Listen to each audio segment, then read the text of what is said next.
Hello and welcome to another out-of-the-box keyboard experience. This is the Keychron S1, a 75% mechanical keyboard from Keychron, and it is an open source customizable keyboard for peak productivity. I ordered this keyboard directly from the Keychron website, and you can get them elsewhere, but I find that it's very convenient to get them directly from their website, and it ships quite promptly. And I got this one via DHL, so DHL does a great job on shipping, and it's very easy for me to keep track of where everything is. As far as branding is concerned, a little bit of branding on the sides of the box, nothing too significant there. But on the back side, we have the features. So what are the features of this keyboard? Low profile switches. These are Gateron low profile switches. They have an actuation point of 1.5 millimeters and a total travel of 2.5 millimeters. A very compact design. It does have a 75% layout design, and it still retains the function keys, which is great. And we are compatible with Mac OS and Windows OS, and there are separate keys that are included inside the box, so if you want to switch between either one, you can switch the keycaps to suit your system accordingly. We also have open source firmware compatibility here, so we can use QMK VIA and create whatever keyboard profiles will work for us. And the body itself is a CNC aluminum body. It is made with 6063 aluminum, and it also has sound absorbing foam, so we'll be curious to see what the sound profile sounds like. And we have, it says here, 10 plus light effects to switch from or switch between. There are 22 RGB lighting effects on this keyboard. I did get the hot swappable keyboard here, and it has the RGB lighting effects. You can also get this with the RGB but not hot swappable, and you can also get it with just the white backlighting, whatever works for you. So I am going to get into this box here, and just happen to have a little bit of a starting point here, and we'll see what's inside. If you visit the Keychron website, you will have all of the details that I am presenting here, but the difference is that I actually have a physical keyboard to work with. So let me just take off this plastic here, which is interesting to say the least. Let me grab my handy knife, and we'll just carve into this just quickly. There we go. It really wants to stick to the box itself. So, there we go. So this is the actual box. And let's see what we have inside the box itself. Okay, so we have some nice foam packaging here. It is black, and I apologize for that, but that is the lighting. And I'll just try to get a bit of an angle here, but there is some black foam here on the top. And as expected, we have the quick start guide here readily available, so we'll be able to figure out how to use some of the key features here and get started right away. And on the back side, we also have a brief description of the layers. We have the backlighting described here as well, and how to adjust the brightness. There is a warranty claim here, and of course there is a build tutorial. You can get a bare bones version of this particular keyboard, and you can build it for yourself. And of course there's factory reset and a little bit of troubleshooting here as well. So that is pretty good. And the bottom line, as far as the warranty is concerned, the warranty, they will only replace the defective parts of the keyboard, not the whole keyboard, so something to keep in mind. But this is designed to be a portable keyboard, something that you can carry with you, and I would suggest, based on the size that it is definitely something that you can get into your backpack. So without further ado, let's look further into the box. So here we have some, looks like some kind of adjustable feet here. And the keycaps, these are the keycaps, and they are Windows keycaps, which tells me the keyboard is already set up for the Mac operating system. So we got keycaps, and we have some bumpers here for the bottom, and we also have the braided cable here, which is nice. There is a Keychron Velcro strap here as well, and we have the USB-C to USB-A connection. And the nice thing that Keychron does is they basically also allow for USB-C. So this is a nice little adapter that allows you to convert your USB-C to USB-A, and we'll just be keeping that together here. And we also have a handy keycap puller in here, and that's everything on that side of the box. And then of course we have the keyboard itself. All right, so there's some pretty good foam in here as far as protecting the keyboard during shipping. And we have this plastic bag here, and now we have the keyboard itself. And of course we have the user's manual here that comes with the keyboard as well. And typically this is in at least a couple of languages, but all the different functions and features of the keyboard itself are described inside here. So before I get too far along, let's just make sure that we have everything that they said we were supposed to get, and we'll take a quick review of that. So we have the keyboard, one full-sized assembled keyboard, which is here. We have one, it has an aluminum case, right? So this is an all aluminum case right here. And it is a really nice anodized case as far as that goes. So we'll take a closer look at this in a moment. And we should also have the, okay, so it has a PCB, it has a steel plate inside, there is some sound absorbing foam inside, and of course it has case foam. There's one set of keycaps, so this is the PBT double shot keycaps, which is great. And it also has a set of switches, which are obviously already installed because we bought the assembled version. So the other accessories that we have the Type-C to Type-C cable, which I've already demonstrated to you, and it also has the Type-A to Type-C adapter, which we have here on the end. So the other tool that we have is one keycap puller, and obviously we're going to need that because we will be swapping out the Mac keys for the Windows keys. And then of course we have the quick start guide here as well, and it will walk us through the various functions that we have on the keyboard. So without further ado, let's just take a closer look at the keyboard itself. And I'm just going to set this aside for now. So I'll put the lid back on.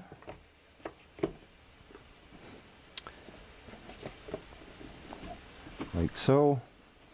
And there we go. So there we have the Keychron S1 keyboard.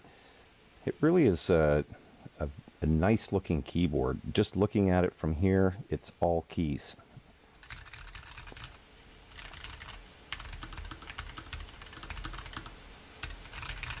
I have to say it feels pretty good. I like the keycaps as well, and the board itself is very, very thin. I'm hoping you can see that here. I'll get some light off of that. So extremely thin. The angle of the keys right now, just in its current position, is 3 degrees. And if we use these bumpers and replace them across the back here, that will actually make it a 6-degree angle. I like my keyboard as flat as possible, so I won't be switching those out. We have the USB-C port here on the back of the keyboard, and there's a little slider here to allow us to switch between Windows and Mac. And I'm going to be using this with Windows, so I'm going to set that up as that is right away. And of course there's some name brand key equipment here, the serial number and what have you on the back side. All right, so we have that, but overall it feels pretty good. It weighs around 980 grams according to the, or 960 grams according to the website. And this one here has the low profile red switches. It is also available with brown and blue switches. And again, it is hot swappable, this particular version, but it is only hot swappable with Gateron low profile switches. And as for the keycaps themselves, they really do feel good. They are PBT, which is great. They really do feel pretty good.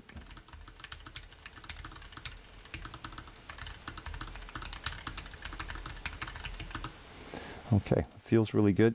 I am going to plug it in. I'm not going to use the bumpers, and I'm not going to plug it in just quite yet. Let's swap out the keycaps. And if you're going to use a keycap puller, I really like the wireframe, like the one that came with this particular keyboard. It is very easy if you have edge to edge on some of your keys. It can be very difficult, especially if the frame of the keyboard case actually is right next to or slightly even above some of the keycaps. So in this case here, it's not a problem. We have full exposure to the keycaps themselves, as you can see here, and I'm just going to swap these out. Now you'll notice that we also have a gray escape key, and we also have a gray enter key. I like the accent keys with the red. It just adds a little bit of color to it, so I'm not going to be swapping those out at this time. However, I do have the Alt keys for Windows, and then of course we have the Windows key itself. And as for the thickness of the PBT, I haven't checked these, but they are very, very shallow keycaps. So there's not a whole lot of room on these switches to begin with, and I'm not sure that the thickness really matters, but it looks like it's about 1.5 millimeters, give or take. And I can do a quick check on that. Just grab my calipers here, and so this is in millimeters. Most of the keycaps are spec'd out with millimeter wall thicknesses and so on. So, okay, 1.42. So depending on where we measure it and how well we can actually measure this, I think that's 1.42. So it's not, that's 1.3 there. And maybe I'll do a different profile here, but okay, 1.36. So it looks like it's about a 1.4 profile on this particular key, but let's just check the Windows key for a second here. Okay, so this is measuring 1.55, 1.54, so there may be a little bit of variance. It's not a whole lot anyway. As far as the molding is concerned, it just depends how much they pack it out when they're running their production. This is 1.3, so the walls are not necessarily evenly loaded here as far as that goes. This is definitely 1.52, and the opposite side here we have 1.33, so I'm not sure whether that really makes a whole lot of difference or not as far as sound and so on is concerned, or even function for that matter, but that's where we're at. So they're not too skimpy on that. And as far as the keycap puller is concerned, it is a branded keycap puller, so we can see that this is Keychron, right? It's branded right there. And again, wireframe. I really do like this. So let's just swap these out. Pops off fairly simple. I probably could have done this even by hand, and they snap on quite nicely. So we've got the Alt key, and we do the other Alt key here. This really is a full layout, and I have to say that I do like the fact that the secondary functions, even with the function keys here, the secondary functions are also stated on those particular keys, which is helpful. And since it is QMK VIA compatible, one of the things that I will be doing is swapping out the caps lock and the control key, a little one of those things from the Happy Hacking keyboard profile setups that I prefer to work with. So I will just set those inside here, and I think we're pretty much ready to plug the keyboard in and see how it performs. I'm just going to set these aside here, and again, we'll take a look through the manual, but that is basically out of the box as it is right now. And I'm just going to plug this in. So we'll set that in at the back. And this is a nice braided cable, and it looks like it has a fair amount of length. I will measure it, and we'll see how much length we actually have to work with here. But as for the profile itself, you probably won't need a wrist rest with this, and you probably will not need to have to concern yourself with the overall height. It is a very low profile, and I can probably measure that also.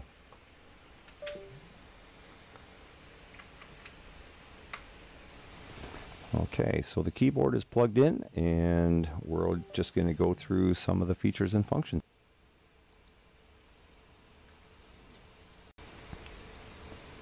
So before I get too far, one of the things that is great about the S1 is that it is VIA compatible, and we can check out whether or not our keyboard is supported.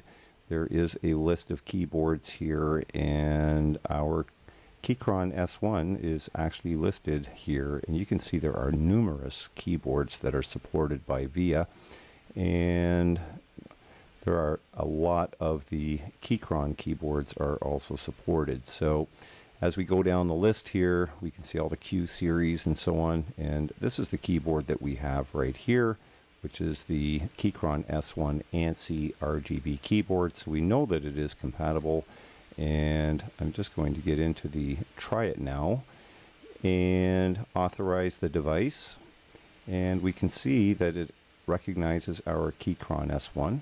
So we'll connect to it, and here we can actually reassign keys to basically whatever it is that we want. And one of the things that I like to do is swap out the caps lock key and the left control key.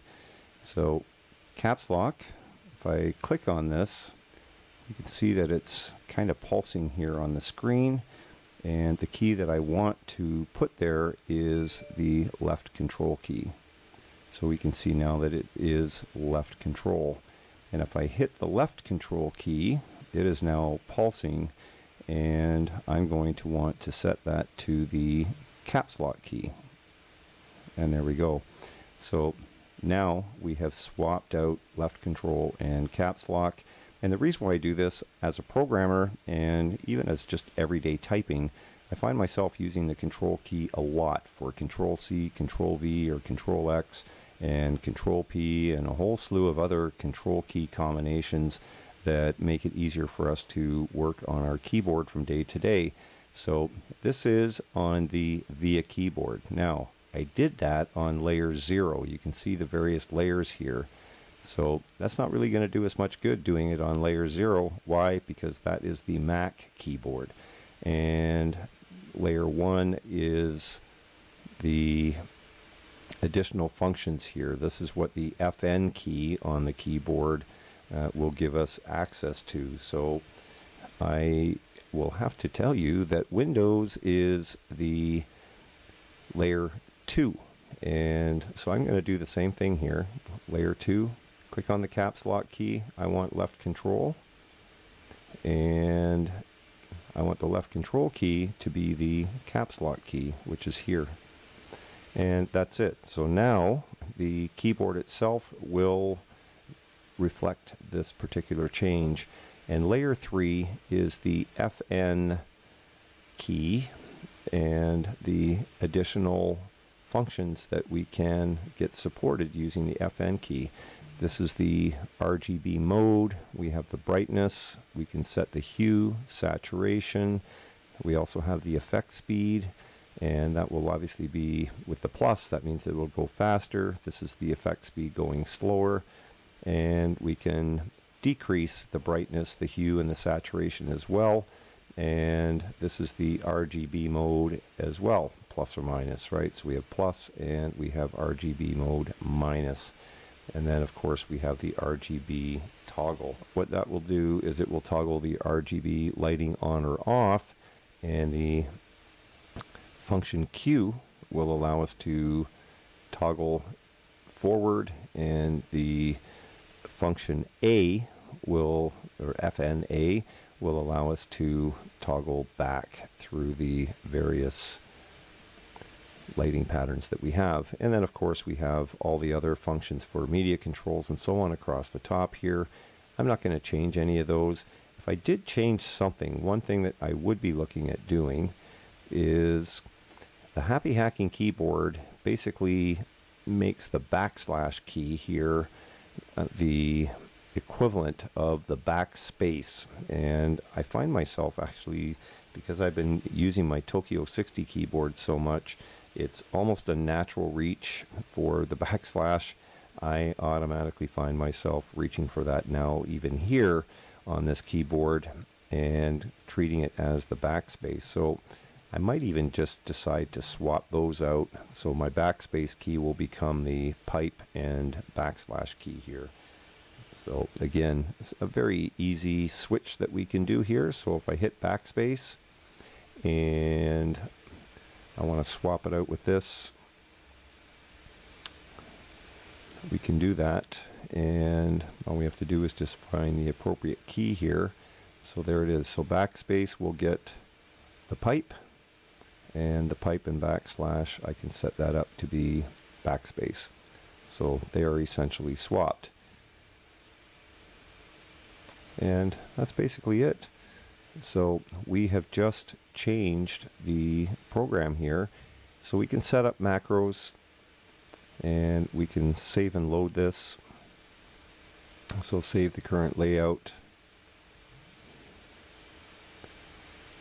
And that's pretty straightforward. So it's been saved.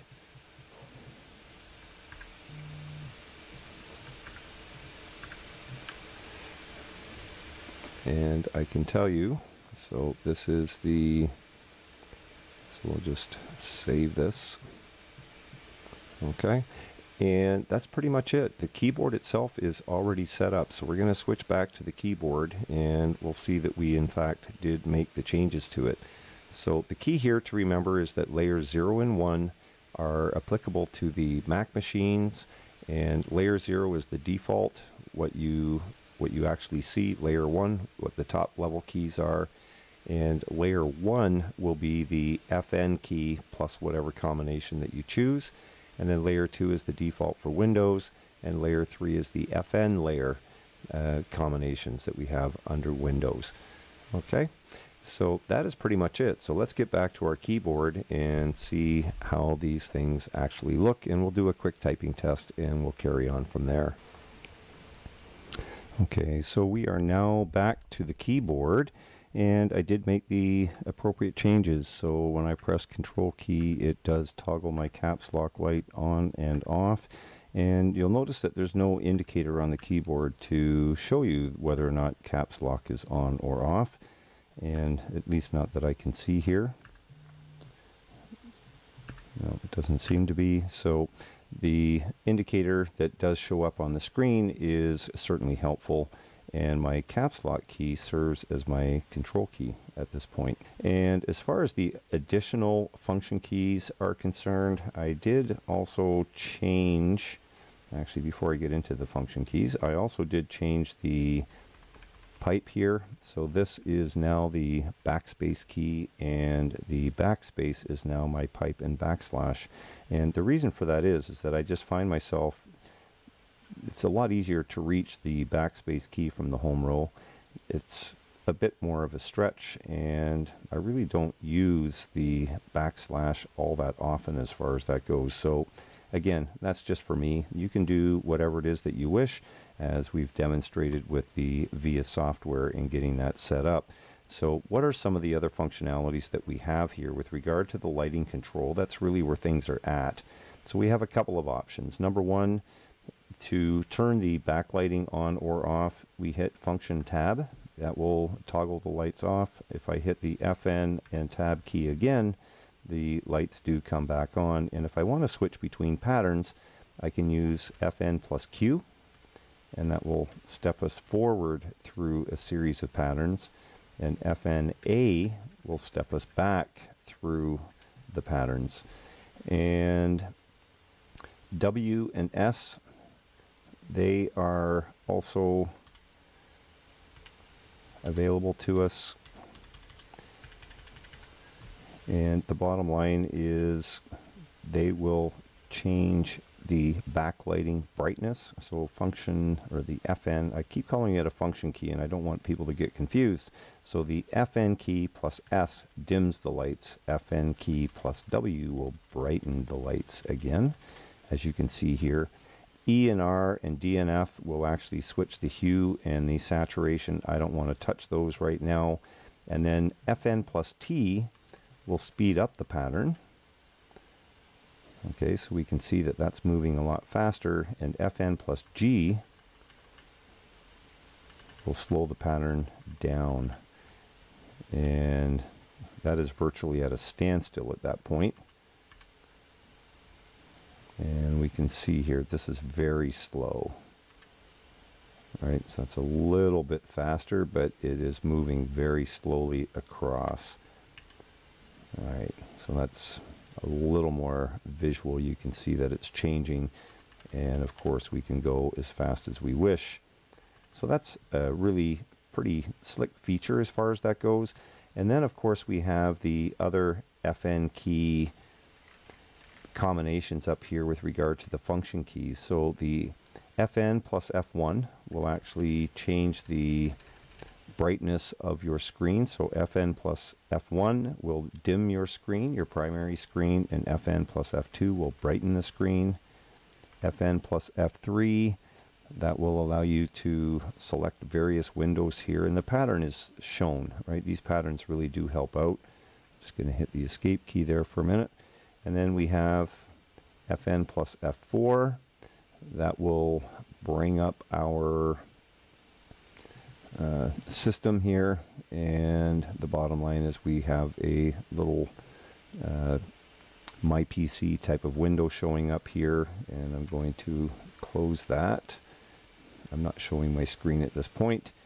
And we also have the FN plus F5 and FN plus F6, and these will also dim the keyboard. I continue to press that, and FN plus F6 will bring it back up to brightness. FN, F7 through F8, it's basically, and F9, those are the media control keys. FN plus F7, previous track. F8 is pause play, F9 is the next track, and the volume controls, F10 is the mute, no sound. F11 is the make it softer, and FN plus F12 is the volume increase, make it louder. And last but not least, we have this key here in the top right corner. This has a light bulb on it, and you can only imagine what it does. It also allows us to switch patterns. So if you don't remember the FN key combinations, it's really pretty straightforward. We can see that we have various patterns here. We have breadcrumbs, we have lightning strikes, we have various options here that are available to us. And again, there's at least 22 different lighting effects, so there are plenty to choose from, and obviously you can do whatever works for you. But that really is the S1 in a nutshell, and I'm just going to do a quick typing test here, and we'll see how this keyboard sounds. I'm going to move the mics in, and you'll be able to get a better check of what the sound quality of this keyboard is. So I have one mic, it's right here, and I'm just going to swing the one that I have in front of me. I'm going to swing that down to the keyboard as well, and we'll do a quick check here on the typing sounds.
So overall, the keyboard itself sounds pretty good. I do like the sound of the keys as far as that goes. It's not overly loud.